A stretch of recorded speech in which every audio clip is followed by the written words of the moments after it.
मेरे मेहरबान, मेरे अजीज, दिल नवाज, खुशामदीद, स्वागत and welcome to Suhana Safar with Annu Kapoor, सिर्फ 92.7 बिग एफएम पर। आज की कहानियों में एक कहानी होगी माला सिन्हा की। माला सिन्हा की पहली फिल्म फ्लॉप हो गई, लोग उन्हें काम देने से कतराने लगे। फिर कैसे मिली माला सिन्हा को दूसरी फिल्में, किसने निभाया उन्हें काम दिलाने में एक इम्पॉर्टेंट रोल, बताऊंगा आज। दूसरी कहानी होगी अनुराधा, गोदान और मीरा जैसी यादगार फिल्मों का म्यूजिक देने वाले माइस्ट्रो रविशंकर की। किस तरह वो अपने स्ट्रॉन्ग नेटवर्क और कॉन्टैक्ट्स के चलते बन गए इंटरनेशनल स्टार। उनका यह सफर शेयर करूंगा आज आपके साथ। तीसरी स्टोरी में बताऊंगा रंजीत स्टूडियो के मालिक सेठ चंदूलाल शाह एक फिल्म के लिए दिलीप कुमार को साइन करना चाहते थे, मगर दिलीप कुमार उन्हें अवॉइड कर रहे थे। फिर क्या हुआ, इसके बाद दिल ने फिर याद किया में एक लिसनर की फरमाइश पर याद करेंगे मशहूर एक्टर डायरेक्टर महेश कौल को, और साथ ही होगा लिसनर्स क्वेश्चन, जिसमें दिल्ली की केतकी मुदगल ने पूछा है कि शशि कपूर और अमिताभ ने एक साथ कितनी फिल्मों में काम किया। यही सारी बातें होंगी, इन्हीं कहानियों का खुलासा होगा। हमेशा की तरह इजाज़त चाहूँगा आपसे आज के सुहाने सफ़र की शुरुआत करने की। आप कहीं पर भी हों, घर में हों, गाड़ी में हों, ऑटो में हों, टैक्सी में हों, यकीन दिलाना चाहता हूँ, पूरी कोशिश करूँगा कि सफ़र सुहाना हो। तो लीजिए शुरू करते हैं सुहाना सफर विद अन्नू कपूर, सिर्फ 92.7 बिग एफएम पर। माला सिन्हा की फोटो एक बंगाली फिल्म मैगजीन के एडिटर ने प्रकाशित की थी। इसके बाद डायरेक्टर अमीय चक्रवर्ती ने माला के साथ 5 फिल्मों का अनुबंध कर डाला, मगर 1954 में रिलीज्ड पहली ही फिल्म बादशाह के फ्लॉप होने के बाद अमीय ने माला के साथ आगे कोई और फिल्म नहीं बनाई, क्योंकि कॉन्ट्रैक्ट का फ्रेमवर्क ही ऐसा था।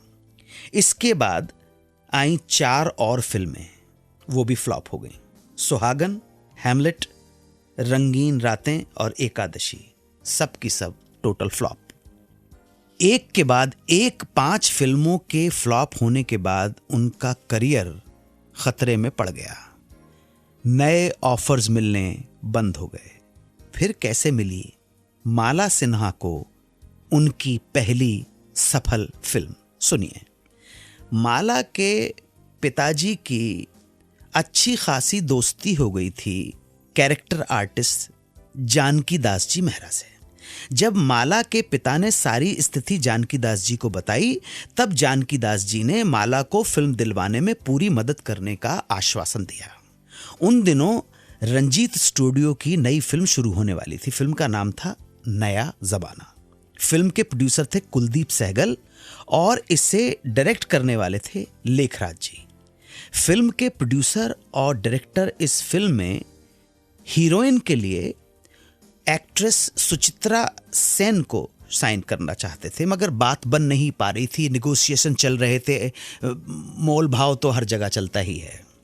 ऐसे में जानकी दास ने प्रोड्यूसर और डायरेक्टर से बात करके माला सिन्हा का नाम रेकमेंड किया।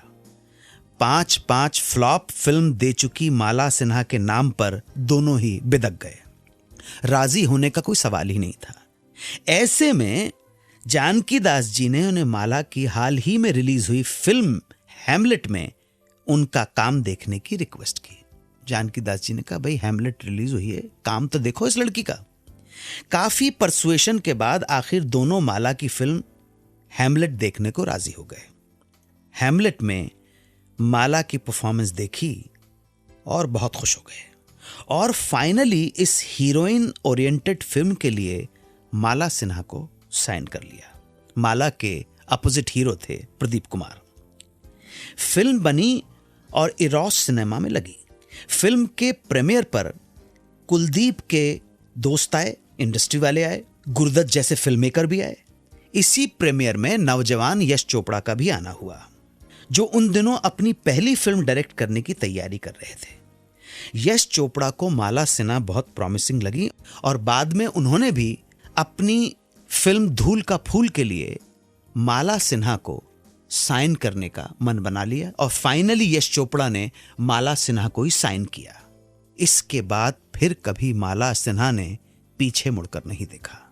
इस तरह से माला सिन्हा को उनकी पहली सफल फिल्म नया जमाना मिली, जिसके लिए माला सिन्हा जानकी दास मेहरा को श्रेय देना कभी नहीं भूली, जो बिल्कुल सही बात। ऑल इंडिया रेडियो में म्यूजिक डायरेक्टर के तौर पर काम करने वाले रविशंकर ने किस तरह तय किया इंटरनेशनल स्टार बनने का सफर, बताऊंगा बस थोड़ी देर में। आप सुनते रहिए सुहाना सफर विद अन्नू कपूर, सिर्फ 92.7 बिग एफएम पर।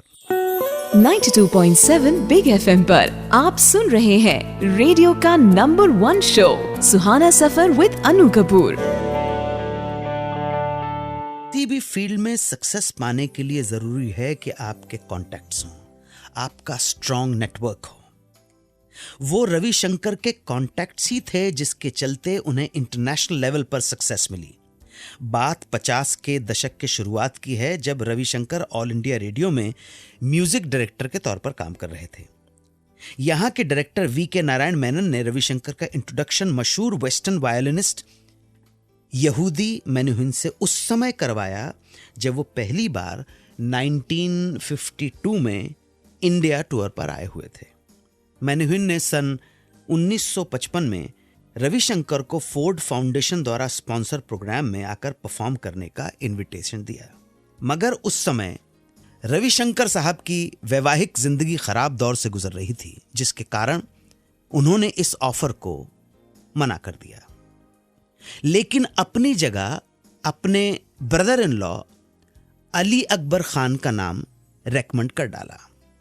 जब रविशंकर ने अली अकबर खान को मिले बेहतरीन रिस्पॉन्स के बारे में सुना तो उन्होंने भी अपनी ऑल इंडिया रेडियो की जॉब से रिजाइन कर डाला। जल्दी ही पंडित रविशंकर ने यूके, जर्मनी और अमेरिका के टूर किए और वहां की ऑडियंस के सामने भारतीय रागों को प्रस्तुत करने लगे। लोग झूम पड़े, बहुत पसंद किया गया। अपने पहले ही अमेरिकी दौरे में रविशंकर की मुलाकात वर्ल्ड पैसिफिक रिकॉर्ड्स के फाउंडर रिचर्ड बॉक्स से हुई। दोनों में जल्दी अच्छी खासी दोस्ती हो गई। यहां 60 के दशक की शुरुआत में रविशंकर ने बॉक के स्टूडियो में ही अपने कई एल्बम्स की रिकॉर्डिंग भी की। ये वही समय भी था जब रविशंकर ने अनुराधा और गोदान जैसी फिल्मों में यादगार म्यूजिक दिया। बॉक के रिकॉर्डिंग स्टूडियो में अमेरिका का रॉक बैंड द बर्ड्स भी अपनी रिकॉर्डिंग के लिए आया करता था। यहां बैंड ने जब रविशंकर का म्यूजिक सुना तो वो बड़े इंप्रेस हुए और उन्होंने रविशंकर के म्यूजिक को अपने कुछ ट्रैक्स में इस्तेमाल भी किया। इन ट्रैक्स को जब बीटल्स ग्रुप के गिटारिस्ट जॉर्ज हैरिसन ने सुना तो उन्हें सितार और इंडियन क्लासिकल म्यूजिक का ये जोड़ बड़ा पसंद आया और तब बीटल्स ने अपने track Norwegian wood this bird has phloem में सितार का इस्तेमाल किया। जल्दी ही हैरिसन 6 हफ्ते के लिए इंडिया विजिट पर आए और यहां उन्होंने पंडित रविशंकर से सितार सीखा। ये बीटल्स के गिटारिस्ट हैरिसन के साथ रवि की एसोसिएशन का ही असर था, जिसके चलते उन्हें इस ग्रुप से वुडस्टॉक आने का इनविटेशन मिला और साल 1966 आते आते रविशंकर को यहाँ पे सबसे फेमस इंडियन म्यूजिशियन का रुतबा हासिल हो गया और वो बन गए इंटरनेशनल स्टार। बहुत ज़रूरी होता है आपके कॉन्टैक्ट्स, आपका प्रेजेंटेशन, आपके कनेक्शन। अगर कहीं काम में कमी भी है लेकिन व्यवहार ठीक है तो मामला सब कुछ सही हो जाता है, जैसा रविशंकर के साथ हुआ। एक लिसनर ने प्रोग्राम के जरिए मशहूर डायरेक्टर महेश कौल के अंतिम दिनों की कहानी सुनी थी। वो उनके बारे में और जानकारी चाहते हैं, इसलिए आज दिल ने फिर याद किया सेगमेंट में चर्चा करेंगे इंडियन सिनेमा के मशहूर एक्टर डायरेक्टर महेश कौल की। आप सुनते रहें सुहाना सफर विद अन्नू कपूर, सिर्फ 92.7 बिग एफएम पर। 92.7 बिग एफएम पर आप सुन रहे हैं रेडियो का number 1 show Suhana Safar with Annu Kapoor. और अब याद करेंगे इंडियन फिल्म इंडस्ट्री के मशहूर डायरेक्टर महेश कौल को। महेश कौल का जन्म अप्रैल 1911 में जोधपुर राजस्थान में हुआ था। मनी कॉलेज नागपुर से पढ़ाई करने के बाद महेश कौल ने जर्नलिस्ट की नौकरी से अपने करियर की शुरुआत की। बाद में उन्होंने बैंक में ब्रांच मैनेजर के तौर पर भी काम किया। फिल्मों में महेश कौल की शुरुआत लिरिसिस्ट और डायलॉग राइटर के तौर पर हुई थी। महेश को शुरुआती रिकग्निशन उनकी एक्टिंग से मिली जब उन्होंने 1941 में बॉम्बे टॉकीज की अशोक कुमार और रेणुका देवी स्टारर फिल्म नया संसार में पहली बार काम किया। अगले साल उन्हें देवकी बोस की बाइलिंगुअल हिंदी मराठी फिल्म अपना घर में काम करने का मौका मिला। जल्दी ही उनका इंक्लिनेशन डायरेक्शन की तरफ हो गया। 1943 में डायरेक्टर के तौर पर उनकी पहली फिल्म रिलीज हुई। फिल्म का नाम था अंगूरी। फिल्म के लीड आर्टिस्ट थे कौशल्या और उल्लास। फिल्म का म्यूजिक दिया सिंगर जीएम दुर्रानी ने। जीएम दुर्रानी ने ही एक्ट्रेस कौशल्या के साथ इस फिल्म में 3 गाने भी गाए। अगले ही साल उनकी एक और फिल्म आई परिस्तान। डायरेक्टर के रूप में उनकी मेजर फिल्म थी 1948 में आई गोपीनाथ, जिसमें राज कपूर और इप्टा की जानी मानी एक्ट्रेस तृप्ति मित्रा लीड रोल में थे। आगे आने वाले सालों में उन्होंने सिर्फ डायरेक्शन पर ही ध्यान दिया। 1951 में उनके करियर की सबसे पॉपुलर फिल्म आई नौजवान। नलिनी जयवंत, प्रेमनाथ स्टारर इस फिल्म का संगीत दिया था एस.टी. बर्मन ने। फिल्म में लता मंगेशकर का गाया एक गीत आज भी याद किया जाता है। याद कीजिए, ठंडी हवाएं लहरा के आए। उनकी जो और प्रोमिनेंट फिल्में रहीं वो थीं 1953 में जीवन ज्योति।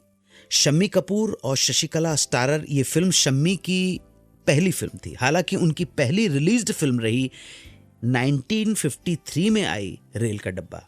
इसके अलावा 1957 की अभिमान, जिसकी स्टार कास्ट में थे शेखर, अमिता और महमूद। 1958 में उनकी 2 फिल्में रिलीज हुई। पहली नूतन और शेखर की फिल्म आखिरी दाव और दूसरी थी मशहूर राइटर पंडित मुखराम शर्मा की लिखी फिल्म जिसका टाइटल तलाक। राजेंद्र कुमार की इस शुरुआती फिल्म को महेश ने खुद प्रोड्यूस भी किया था। तलाक फिल्म को बेस्ट फिल्म के लिए और डायरेक्टर महेश कौल को बेस्ट डायरेक्टर के लिए उस साल का फिल्म फेयर नॉमिनेशन भी मिला था। मगर अवार्ड्स जीते उस साल की एक और सुपर हिट फिल्म मधुमती और डायरेक्टर बिमल रॉय ने। 1959 में एक बार फिर गुरुदत्त की फिल्म कागज के फूल से महेश ने फिल्मों में अभिनय करना शुरू कर दिया। इस फिल्म में उन्होंने गुरुदत्त के वेस्टर्नाइज्ड फादर इन लॉ का रोल प्ले किया था। 60s में उनकी डायरेक्ट की हुई जो फिल्में आईं वो थीं मियाँ बीबी राजी, प्यार की प्यास, सौतेला भाई, दीवाना, पालकी और सपनों का सौदागर और राखी रखी। सपनों का सौदागर ही वो फिल्म थी जिसमें वैजंती माला के फिल्म छोड़ने के बाद महेश ने हेमा मालिनी को हिंदी फिल्मों में ब्रेक दिया था। महेश कौल ने हमेशा अपनी फिल्मों के जरिए नए टैलेंट को मौका दिया। हेमा मालिनी के अलावा महेश ने शम्मी कपूर और चांद उस्मानी को जीवन ज्योति में और राजेंद्र कुमार को सोलो हीरो के रूप में फिल्म तलाक में इंट्रोड्यूस किया था। महेश ने संजीव कुमार को भी फिल्मिस्तान की फिल्म हम कहां जा रहे हैं के जरिए लॉन्च किया था। मगर प्रोड्यूसर के साथ अनबन होने के कारण महेश ने फिल्म छोड़ दी और संजीव कुमार को भी इस फिल्म से हटा दिया गया। 1972 में महेश कौल बीमार रहने लगे। उन्हें नानावटी हॉस्पिटल में भर्ती होना पड़ा। इलाज में बहुत पैसा लग रहा था। ऐसे में उनके पुराने मित्र, कैरेक्टर आर्टिस्ट, स्पोर्ट्समैन जानकी दास ने उनकी मदद करने की कोशिश की, लेकिन वो बीमारी से निकल नहीं सके और जुलाई 1972 में उनकी मृत्यु हो गई। एक्टर के तौर पर उनकी आखिरी फिल्म रही विजय आनंद की तेरे मेरे सपने और डायरेक्टर के तौर पर उनकी आखिरी फिल्म रही अग्नि रेखा, जिसके बीच में ही वो चल बसे और जिसे फिल्म के एडिटर ऋषिकेश मुखर्जी ने कंप्लीट किया। रंजीत स्टूडियो के मालिक चंदूलाल शाह अपनी एक फिल्म के लिए दिलीप कुमार को साइन करना चाहते थे, मगर दिलीप कुमार उन्हें अवॉइड कर रहे थे। फिर बात कैसे बनी ये बताऊंगा बस थोड़ी ही देर में। आप सुनते रहें सुहाना सफर विद अन्नू कपूर, सिर्फ 92.7 बिग एफएम पर। 92.7 बिग एफएम पर आप सुन रहे हैं रेडियो का number 1 show Suhana Safar with Anu Kapoor. अब बात रंजीत स्टूडियो के मालिक सेठ चंदूलाल शाह की, जिन्हें जोगन फिल्म बनाने के लिए बड़ी मुश्किलात का सामना करना पड़ा। पहली मुश्किल ये थी कि चंदूलाल शाह फाइनेंशियल क्राइसिस से गुजर रहे थे। दूसरी, जब उन्होंने फिल्म को डायरेक्ट करने के लिए नामी डायरेक्टर नितिन बोस और महेश कौल को ऑफर दिया तो उन्होंने सब्जेक्ट को फ्लॉप बताकर फिल्म करने से ही मना कर दिया। फाइनली जब डायरेक्टर फाइनल हो गया तो एक और समस्या खड़ी हो गई, वो थी हीरो को साइन करने की। दरअसल चंदूलाल शाह फिल्म के हीरो के लिए दिलीप कुमार को साइन करना चाहते थे, क्योंकि कहानी के हिसाब से हीरो एक जोगन के प्यार में पड़ जाता है और उसे जोग त्यागने के लिए प्रेरित करता है।